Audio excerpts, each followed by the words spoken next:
Eh bien, bonjour tout le monde. Nous sommes extrêmement contents d'avoir des visiteurs parmi nous.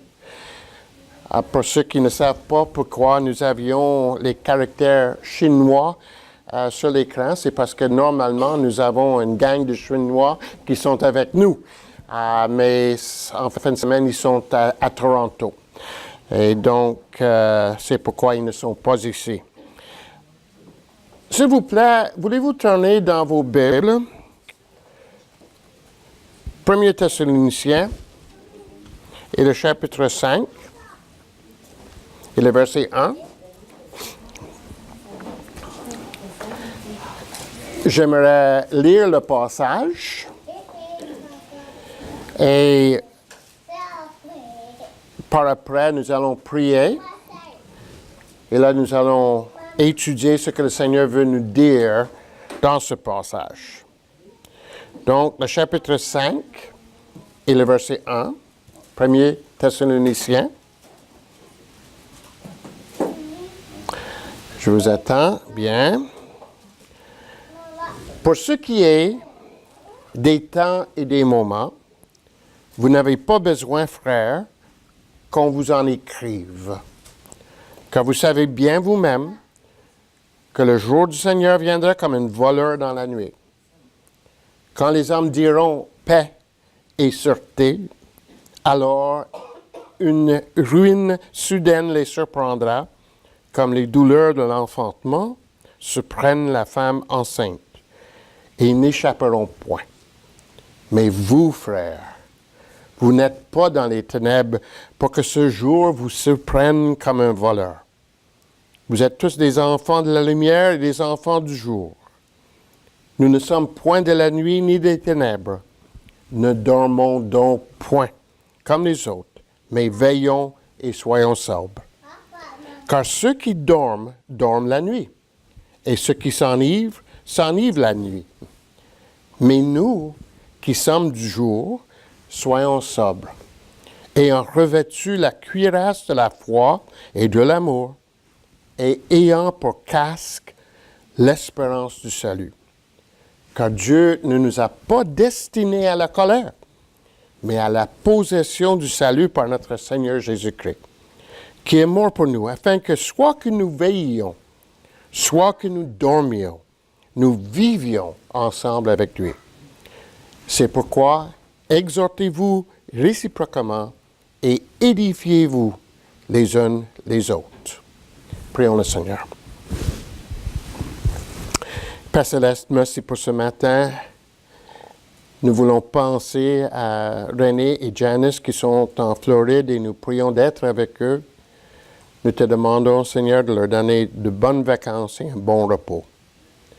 Nous pensons à nos frères et nos sœurs qui ne sont pas ici ce matin et nous prions, Père, que tu puisses être aussi avec eux et que tu puisses permettre que ce matin, où ils sont, ils peuvent être sains et saufs, mais aussi, Seigneur, qu'ils puissent t'expérimenter d'une façon nouvelle avec les personnes avec qui ils sont.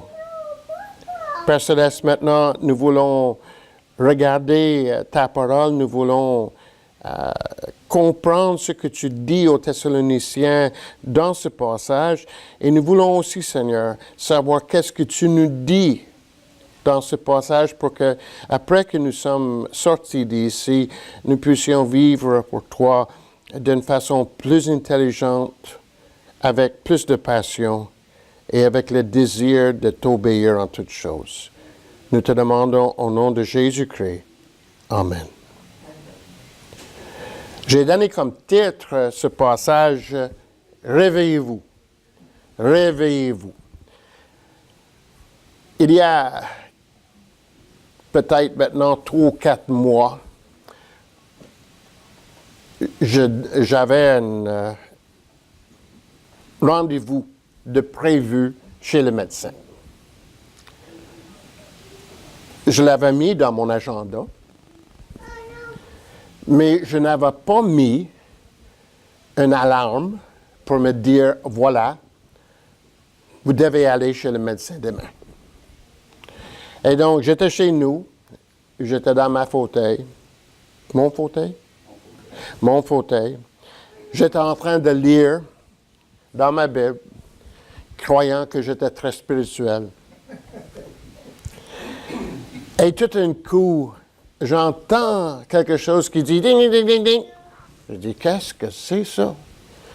Et je regarde dans mon agenda, et mon agenda me disait que je devais être à l'hôpital dans 5 minutes.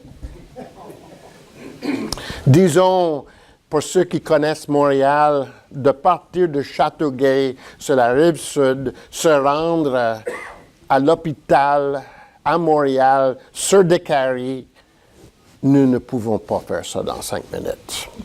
Des fois, c'est même impossible de le faire dans 5 heures. Et donc, j'ai manqué mon rendez-vous chez le médecin. Loulou, mon épouse, n'était pas contente parce qu'elle attendait que je puisse aller chez le médecin depuis des mois. Et quand elle est revenue à la maison, je ne sais pas où est-ce qu'elle était partie ce matin-là, elle est revenue à la maison et j'ai dit, Lou, j'ai manqué mon rendez-vous. Elle me regarde et elle dit, comment ça se fait?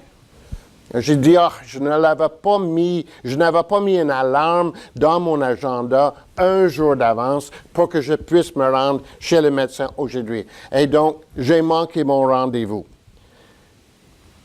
Qu'est-ce que vous pensez étaient les premières paroles qui sont sorties de la bouche de Louise?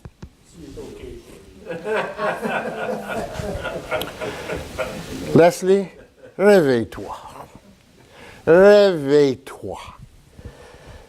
Et en réalité, elle avait raison. Et Paul, d'une certaine façon, ici, dans l'Épître aux Thessaloniciens, il est en train de donner le même enseignement aux Thessaloniciens.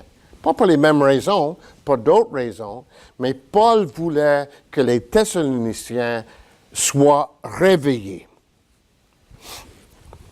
Première chose que Paul leur dit, il dit, pour être réveillé, il faut savoir quelle heure est-il. Comme ce matin, j'ai mis mon alarme, un peu de bonne heure, disons, pour être capable de me rendre ici. Parce que sinon, je serais toujours couché, probablement. Il fallait que je me dise, OK, mais voilà, à telle et telle heure, il faut que je me lève, il faut que je prépare, il faut que je parte pour arriver à l'heure.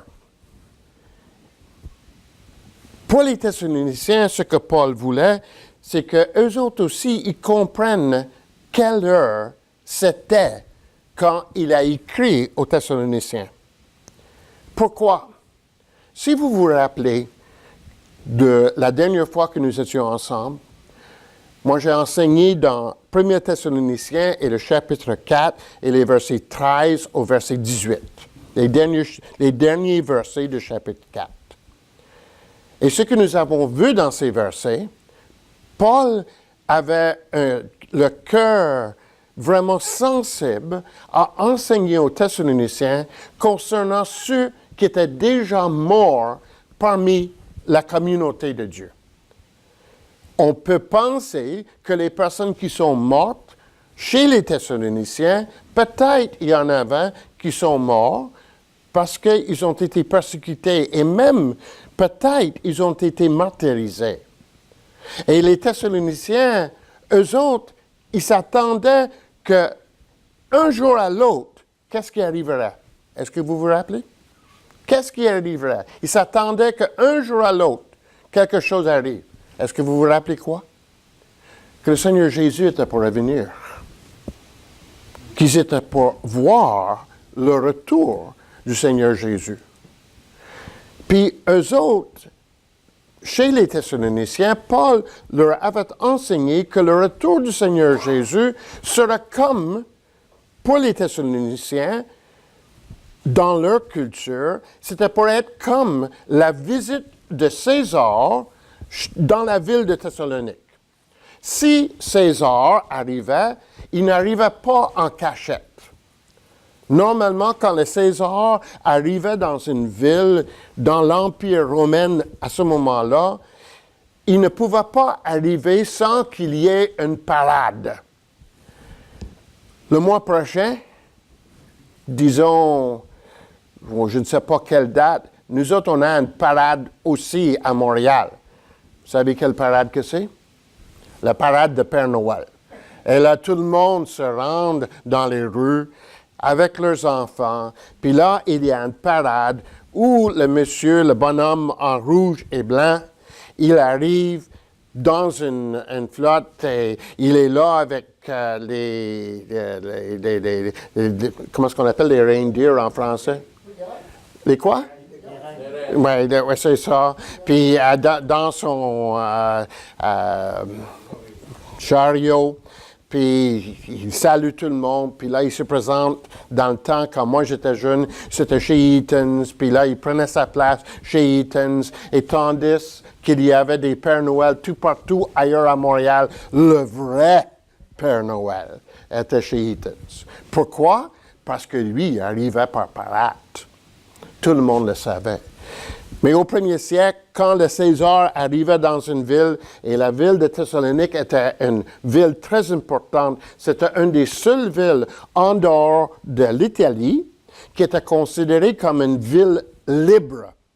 Si on était considéré comme une ville importante dans ce temps-là, on pouvait s'appeler peut-être une colonie. On pouvait dire, nous sommes une colonie de Rome, qui voulait dire qu'à un moment donné, les soldats et d'autres personnes qui étaient dans l'armée romaine, ils habitaient dans la ville, puis on appelait ça une colonie, comme la ville de Philippe était une colonie de Rome.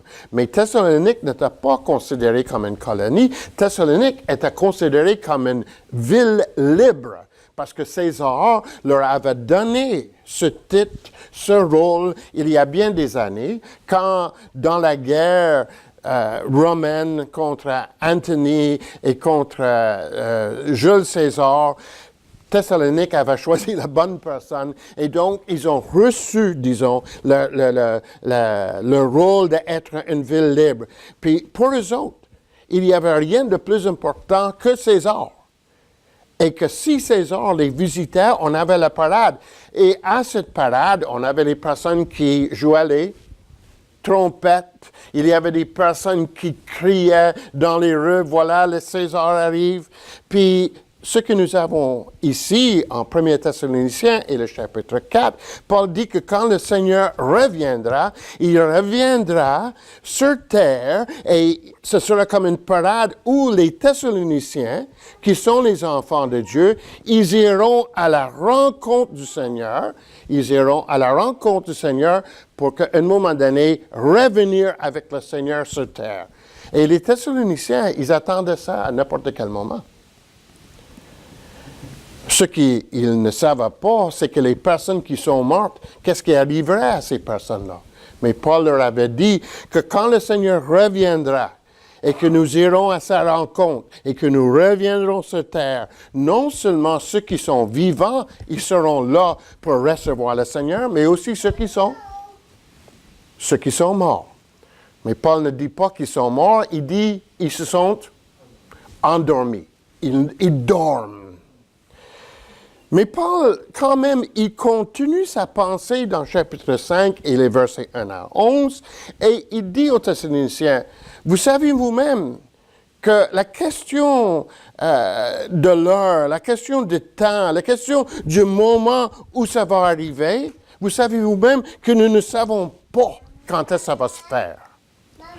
Aujourd'hui, dans le monde, comme dans le passé, il y a plusieurs personnes qui ont enseigné, ou plusieurs religions, même si elles s'appellent les religions chrétiennes, ont enseigné que quand le Seigneur reviendra, il faudra avoir tel et tel signe, et avec tel et tel signe, nous pouvons établir que le Seigneur va revenir à telle heure, tel jour et à telle année.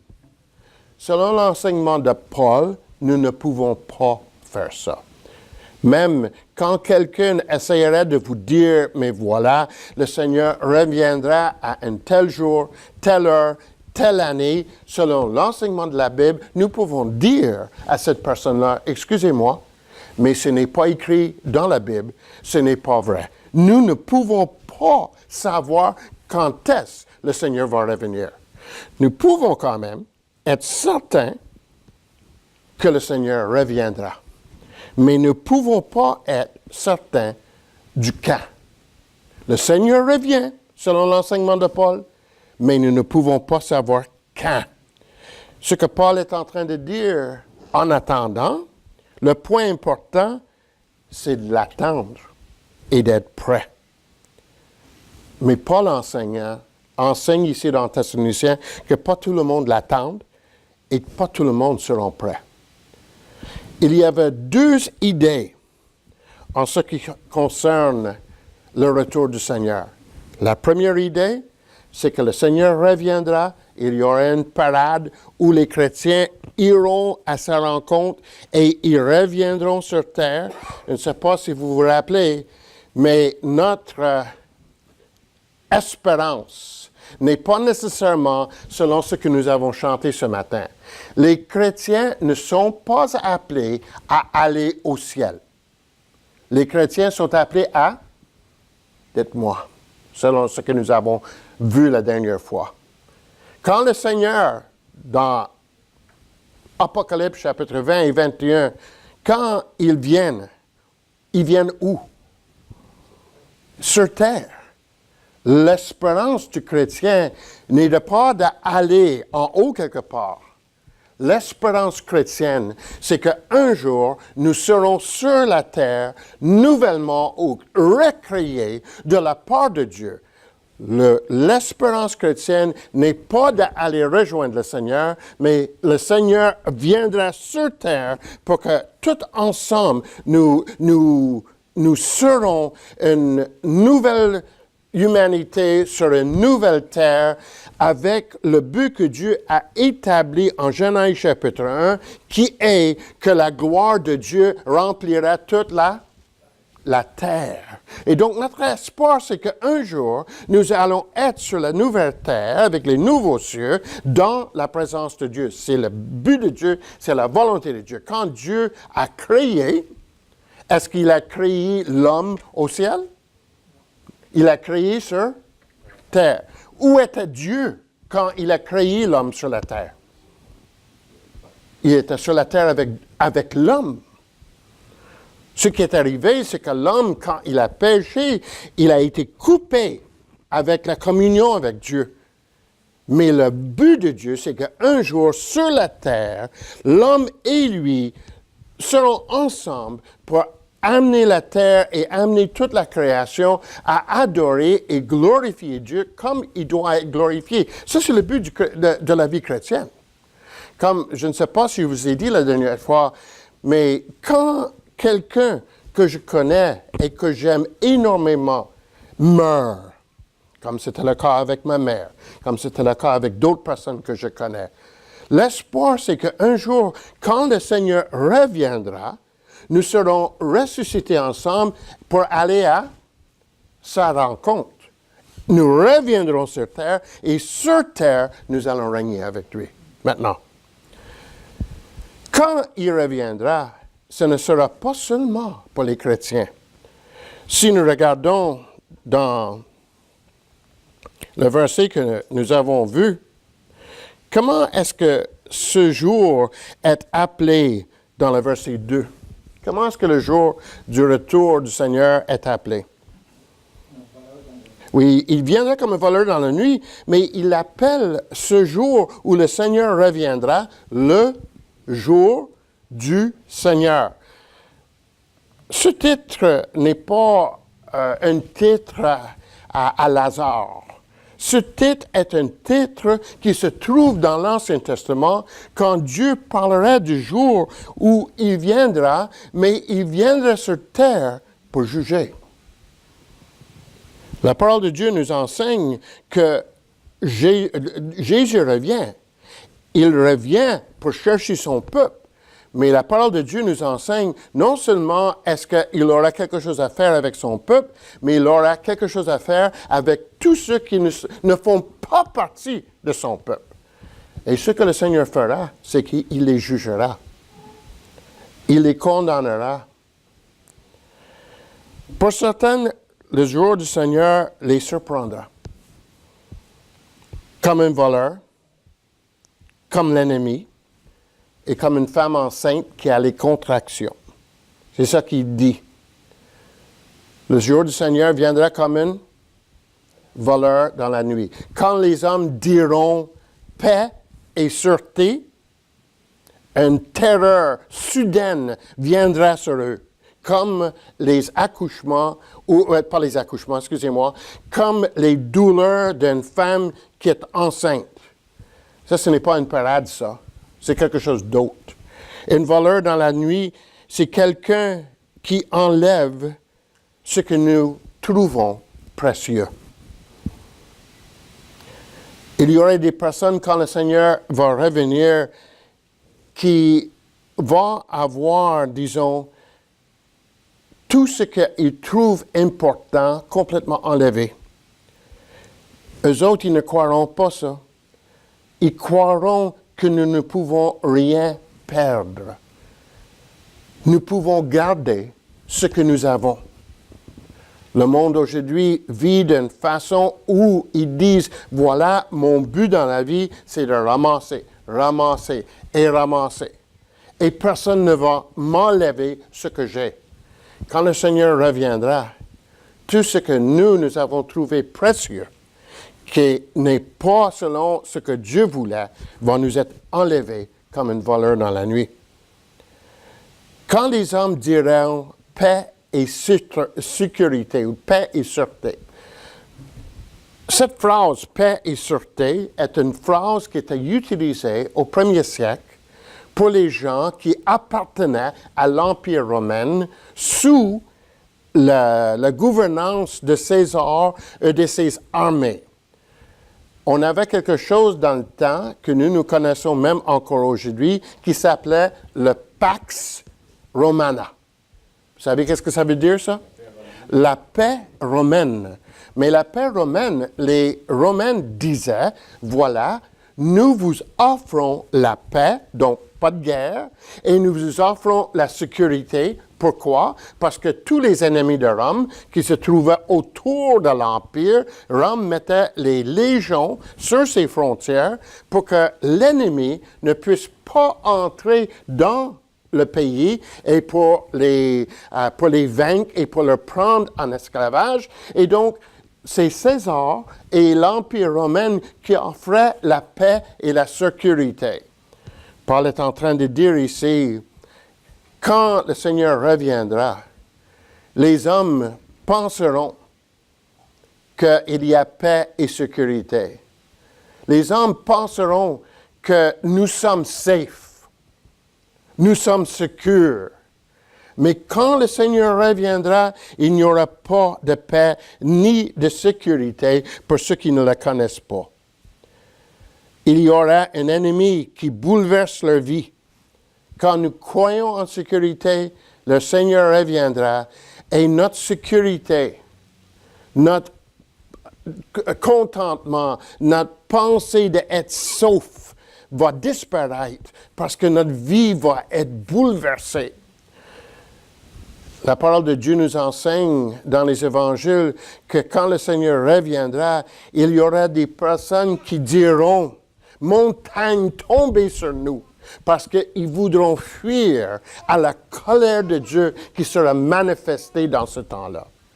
Vous pouvez penser aujourd'hui, je suis safe, je suis secure, il n'y a rien qui me dérange, ma vie est parfaite, ma vie est dans le contentement, que quand le Seigneur reviendra, si nous ne faisons pas partie de son peuple, cette paix et cette sécurité va disparaître et il faudra que nous faisions face à Dieu qui va juger et qui va condamner.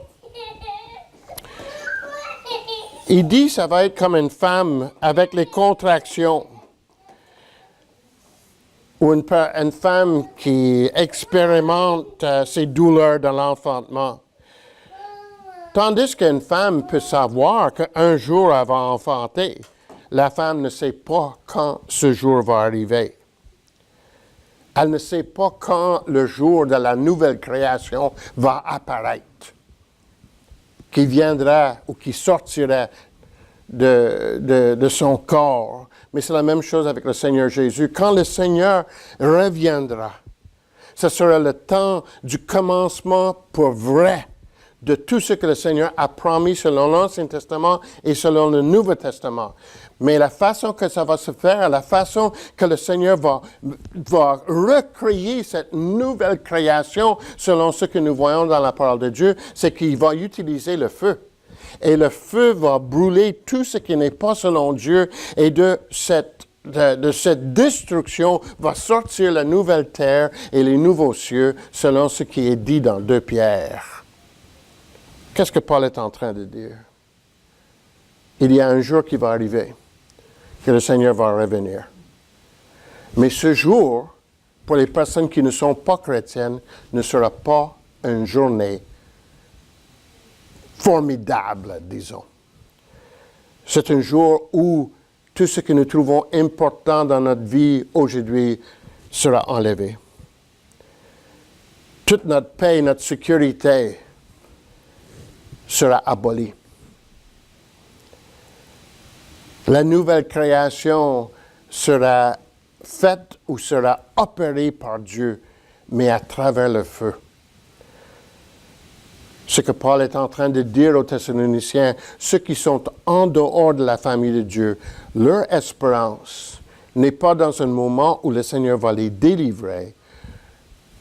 Ils n'auront pas d'espérance, parce que ce jour que le Seigneur reviendra sera une journée de jugement. Qu'est-ce que Dieu peut nous dire ce matin par ça? Si nous sommes membres de la famille de Dieu, nous pourrons participer aux parades. Nous pourrons accueillir le Seigneur avec l'espérance de tout ce qui vient avec le retour du Seigneur. Mais si ce matin, je ne fais pas partie de la famille de Dieu, ce que la parole de Dieu nous enseigne, c'est que le Seigneur va revenir. Peut-être on n'y pense pas, mais il va revenir. Tout ce que nous avons ne compterait pour rien. Si nous pensons, je connais les personnes qui disent « Oh, ben laisse-les, s'il revient ou quand je meurs, je ne veux pas aller avec Dieu anyway, j'aimerais mieux aller dans l'enfer parce que c'est là où seront tous mes amis. » Selon la parole de Dieu, ce ne sera pas nécessairement une place où nous allons être bien. C'est une place où nous serons, où vraiment nous ne serons pas bien. Donc, la paix et la sécurité que nous pouvons sentir aujourd'hui parce que nous négligeons ou que nous mettons de côté la question que Dieu va revenir, mais à ce moment-là, ça sera enlevé. Si nous pensons que quand le Seigneur reviendra et que nous allons vivre quelque chose de merveilleux et que nous allons être, comme le monde dit ici aujourd'hui, au ciel et que nous allons être bien avec Dieu selon ce que la parole de Dieu nous enseigne, si nous ne sommes pas un membre de la famille de Dieu, notre seule attente, c'est le feu, où tout ce qui n'est pas de Dieu sera brûlé, sera enlevé. La question à se poser ce matin, qui suis-je? Est-ce que je suis un membre de la famille de Dieu? Ou est-ce que je suis quelqu'un qui fait partie de l'autre partie de l'humanité? Mais le Seigneur dit pour les chrétiens qui ne s'attendent pas, disons, à ce jugement, parce que le chrétien ne sera pas jugé. Jésus-Christ lui-même a été jugé à notre place. Mais comment est-ce que le Seigneur veut que nous vivions aujourd'hui en attendant le retour du Seigneur? Selon ce qui est écrit dans 1 Thessaloniciens, le chapitre 5 et les versets 4 à 7, c'est que le Seigneur veut que nous soyons réveillés. Le Seigneur veut que dans notre vie de tous les jours, nous agissions comme les personnes qui demeurent dans la lumière et qui sont réveillées, qui attendent avec un hâte le retour du Seigneur. Soyez réveillés sur la raison d'être de ce jour. Le Seigneur dit que ce jour est un jour de jugement, mais je n'ai pas besoin d'être jugé. Pour être membre des bons enfants, ce que le Seigneur me demande de faire, c'est d'être actif et d'être visible. C'est ça qui nous est dit par la question que nous sommes les enfants de jour, nous sommes les enfants de lumière. Les enfants de jour, ça veut dire qu'est-ce que nous faisons normalement le jour. Nous travaillons, nous agissons. Le Seigneur veut que les chrétiens, en attendant que le Seigneur revienne, il ne veut pas que nous nous assoyions sur nos faufounes et que nous attendions son retour, ce qui peut-être quelques Thessaloniciens faisaient. Ce que le Seigneur veut, c'est que nous soyons les gens qui sont de jour et qui sont actifs. Mais non seulement actifs, il dit il faut que nous soyons de lumière, qui veut dire il faut que nous soyons visibles. Le Seigneur veut que nous, comme chrétiens, que nous restions pas cachés, mais que nous reflétions la réalité de Dieu, nous reflétions la lumière de Dieu, et que le Seigneur, et que les gens nous voient et qu'ils réalisent qui nous sommes, et que, dans un certain sens, nous démontrons au monde comment est la vie pour ceux qui seront dans le futur avec le Seigneur Jésus. Il faut être prêt et donc il faut veiller.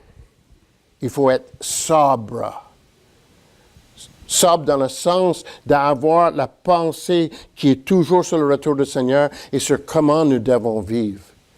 Le chrétien qui sait qu'il ne sera ou qu'elle ne sera pas jugée, n'est pas un chrétien qui peut s'asseoir et dire « OK, mais voilà, je serai sauvé, donc je peux vivre comme je veux. » L'apôtre Paul dit non.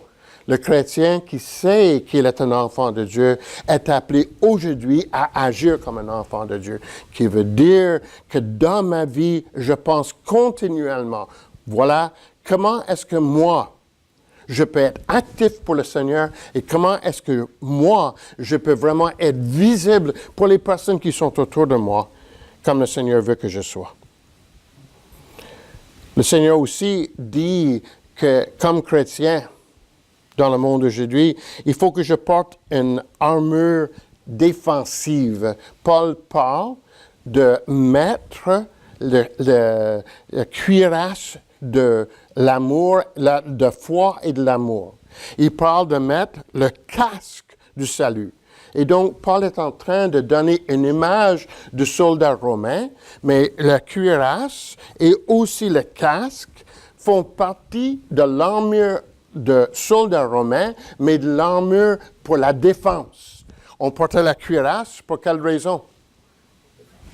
Défense, dans le sens que quand les flèches m'étaient envoyées, ou quand les personnes essayaient de me poignarder, la cuirasse protégeait mon cœur et les organes prioritaires de ma vie d'être endommagés. Et donc la cuirasse était là pour m'empêcher d'être tué par les choses qui pouvaient vraiment m'enlever la vie, qui pouvaient vraiment endommager mes organes vitaux. Et pourquoi est-ce que je portais le casque? Pour protéger quoi? Ma tête, pour démontrer de quelle armée j'étais, mais aussi pour protéger ma tête, pour protéger ce qui pouvait m'empêcher de penser et d'agir comme je devais. Mais l'apôtre Paul est en train de dire ici que le chrétien, pour être sobre, pour veiller pendant qu'il attend le Seigneur, ce que le Seigneur veut, c'est que je porte une cuirasse qui est une cuirasse de foi et d'amour. Qu'est-ce qui peut protéger mon cœur et mes organes vitaux de ma vie chrétienne? C'est de savoir, OK, mais Seigneur, je crois en toi. Tu es mon sauveur. Ça, c'est ma foi. Tu es fidèle, un autre mot pour foi, et moi, je suis fidèle envers toi. Et donc, ça me protège de ces, comme Paul dit dans un autre épître, ces dards qui veulent m'atteindre et qui veulent m'empêcher de vraiment vivre pour le Seigneur. Et il dit aussi que c'est la foi et c'est l'amour. Qu'est-ce qui garde? Qu'est-ce qui garde vraiment le cœur du chrétien? Ce qui garde le cœur du chrétien, que le chrétien puisse dire au Seigneur, j'ai foi en toi, parce que toi, tu es fidèle envers moi. Mais non seulement est-ce que j'ai foi en toi, mais aussi dans ma vie, je t'aime et j'aime aussi les personnes qui sont autour de moi. Le Seigneur dit les deux plus grands commandements sont lesquels? Tu aimerais ton Dieu de tout ton cœur, de toute ton âme, de ta pensée, et tu aimerais ton prochain comme toi-même. Qu'est-ce qui protège le chrétien aujourd'hui? Pour que le chrétien puisse vraiment attendre le Seigneur avec un pied ferme. C'est de savoir, voilà Seigneur, je crois en toi. Et deuxièmement, j'aime les personnes qui sont autour de moi. Et il faut que je porte aussi le casque de l'espérance du salut. Ce qui me protège de ne pas penser d'une façon que le Seigneur veut que je pense, c'est ce casque de salut, c'est de réaliser que Dieu dit, comme c'est écrit dans ces versets, soit que nous veillions, soit que nous dormions, nous vivions ensemble avec le Seigneur. Qui sont ceux qui veillent? C'est ceux qui sont vivants. Qui sont ceux qui dorment, selon Thessaloniciens? C'est les personnes qui sont mortes, mais qui sont mortes dans le Seigneur. Et donc, les deux, ceux qui sont morts dans le Seigneur, ceux qui sont toujours vivants, le Seigneur dit, nous allons un jour vivre ensemble avec le Seigneur. Ça, c'est ce que le Seigneur veut que nous gardions comme espérance. Un jour, je serai auprès du Seigneur et les personnes que j'aime, les personnes qui sont mortes dans le Seigneur, tout ensemble, nous allons vivre avec lui. Nous ne sommes pas destinés à la colère. Nous sommes destinés à vivre. Et le Seigneur dit, pour pouvoir combattre, non seulement est-ce qu'il nous faut avoir la cuirasse et il faut avoir le casque, mais il dit, encouragez-vous et édifiez-vous les uns les autres. Le soldat romain, est-ce qu'il se battait tout seul? Non. Il se battait ensemble avec les autres membres de l'armée. Les Romains, la raison pourquoi ils étaient tellement puissants, c'est parce qu'ils avaient les tactiques militaires qui n'étaient pas connues des autres personnes dans ce temps-là. Et leurs tactiques militaires étaient tellement puissantes parce qu'ils agissaient ensemble comme l'armée romaine. Et ce que Paul est en train de dire ici, voulez-vous vraiment veiller? Voulez-vous vraiment rester sobre? Il faut la cuirasse, il faut le casque, mais il faut les uns les autres pour nous exhorter et pour nous encourager, pour que nous puissions vivre pour le Seigneur. OK, revenons. Ce que le Seigneur veut nous dire ce matin. Number one, première chose. De quel monde faites-vous partie? De ceux qui attendent le retour du Seigneur avec joie et avec espérance, ou de ceux qui attendent le Seigneur avec peur à cause de son jugement? La question est se poser, est-ce que je serai parmi ceux qui vont vivre avec le Seigneur, ou est-ce que je serai parmi ceux qui vont être jugés par le Seigneur? Ça, c'est la première chose. Où êtes-vous ce matin? Deuxième chose qu'il faut penser. Si je suis chrétien, je ne suis pas demandé par le Seigneur d'être inactif, d'être mou, d'être stagnant.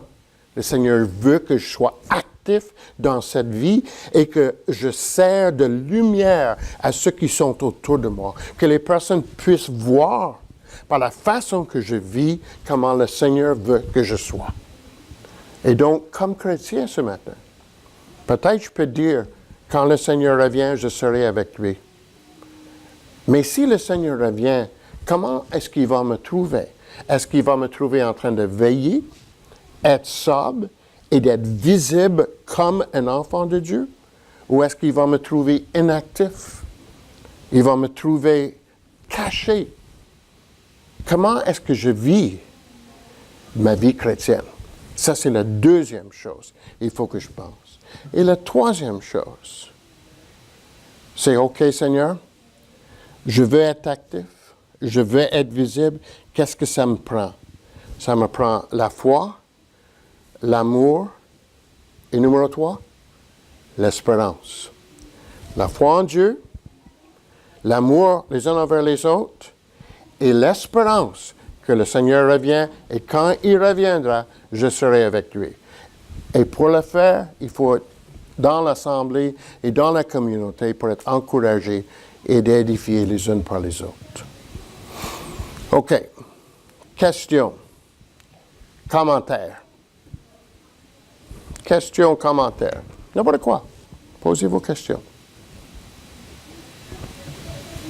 Tout le monde a compris. C'est bon, ça.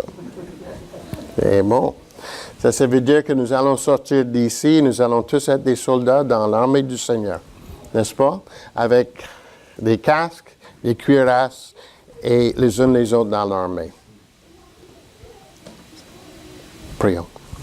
Père Céleste, merci pour ce matin. Merci pour ta parole. Merci pour ta grâce envers nous.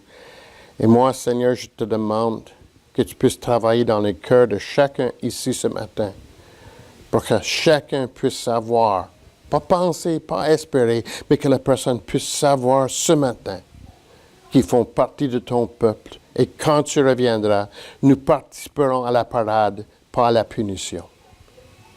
Seigneur, aide-nous. Aide-nous à vivre comme les chrétiens aujourd'hui et demain et toute cette semaine, de la façon que tu veux, pour que vraiment, Seigneur, nous puissions être actifs et visibles pour ceux qui sont autour de moi. Père, aide-nous à rester ensemble et d'apprendre comme l'armée de Dieu comment vivre aujourd'hui et ne pas permettre que les choses qui sont autour dans nos vies de nous empêcher de veiller et d'être sobres. Nous te demandons au nom de Jésus. Amen.